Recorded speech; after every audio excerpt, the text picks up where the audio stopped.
going on, internet? This will be week number 2 of my weekly promise. Got an unboxing today. So I did some math wrong last week. Turned out I needed another 4 ounces for February, and I figured I'll just go over and then maybe it'll make March a little bit easier. So let's see, I guess what I got. I wanted to mention a couple things. I'm not really a promoter, a shill, a pumper. I'm not against any particular online retailer, but I do notice that I talk about APMEX quite a lot. The reason I do that is because I trust APMEX, I guess. I've used them a lot. But a couple things here. One is I ordered that kilo back in the last video, and it didn't quick ship. And I don't know if you guys know, but if you use a different type of payment, whatever, you can qualify for quick ship. And they didn't ship it the day they said they were going to ship it. So it was pretty cool because they ended up giving me a promo code to get $10 off of my next purchase. So I thought that was pretty sweet. I don't know if I'd expect that from Provident. I don't know if I'd expect that from JM Bullion. But yeah, so I thought that was cool. But then another thing is I got this today in the mail.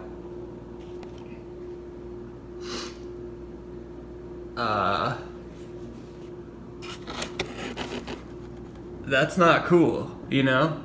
It looks like it's already been opened and smashed up, and I'm like really not impressed with that. And so we'll see if I continue to use APMEX. I'm gonna try to talk to them. Maybe it's the post office fault, I'm not sure, but had they put it in a suitable box, this wouldn't be an issue of, you know, because it's kind of bulging out. I don't know. I don't want to show you too much information, but look, you could easily reach in there and grab it. And that ruins a lot for me. That ruins not only the security of my product, that ruins the security of my address, because now whoever saw this potentially could have stolen from me or could plan to steal from me in the future. And so that is a big, sorry, my tripod's still broken, guys, I apologize. But yeah, that's a big strike against APMEX in my opinion. So yes, I've had good experiences, and this is now a pretty poor experience. I'm gonna pause real quick and fix this tripod so it doesn't wiggle all over the place. One sec. Alright, that's as good as it's gonna get, I guess, today. I'll get a new tripod. They're pretty freaking cheap, so I'm just being lazy. But yeah, I guess let's see what we got here. I want you guys to let me know in the comments below if you had an experience like this, and do you think this is APMEX's fault, or do you think this is the post office? Because in my opinion, it's both. 1, it was probably poorly handled. 2, it looks like it's been cut open, or ripped open, more likely. But would this even be an issue if they just packaged it correctly? Like, I don't care what size box. Send it to me in a refrigerator box. I don't care, but at least choose a suitable packing thing. But yeah, so now we're gonna have to see, is my product even in here? It looks like it is. You can probably tell what it is by now, but this is something I haven't purchased in a while. I don't know why I'm trying to open it like that. It's got a hole I can just pull it out of. And good thing this is zip tied closed. So if a thief wanted to steal anything from here, I guess, they would have had to either find a new zip tie like this, or there would be a rupture in the bag. But you might be able to tell what this is. It's obviously a bank bag. Only a few things come in bank bags, and it's a pretty small one, so you can probably guess that it's not like, I don't know, that much. But yeah, let's take a look. I'm gonna cut this open.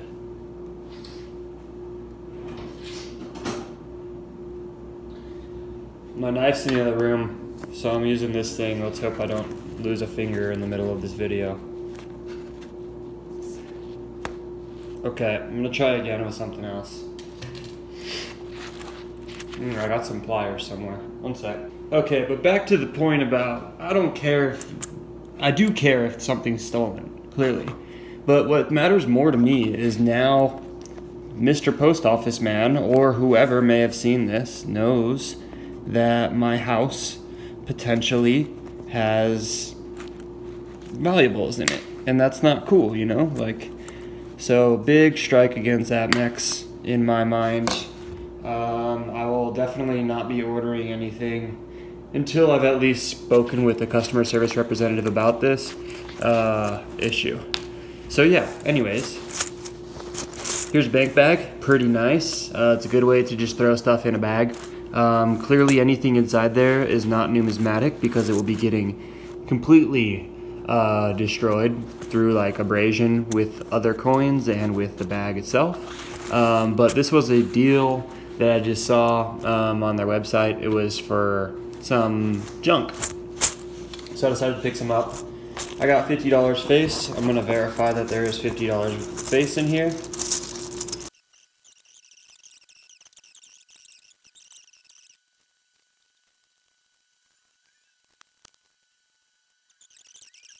All right. So we've done our counting. There is exactly $50 face. $50 face.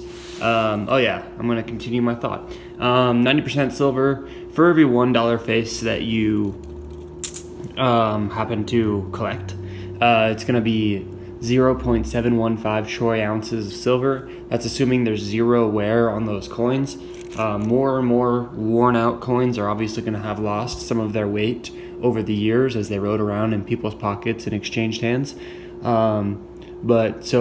Therefore, $100 face, right, would be 71.5 troy ounces of silver, and this would be 50, so it's half of that.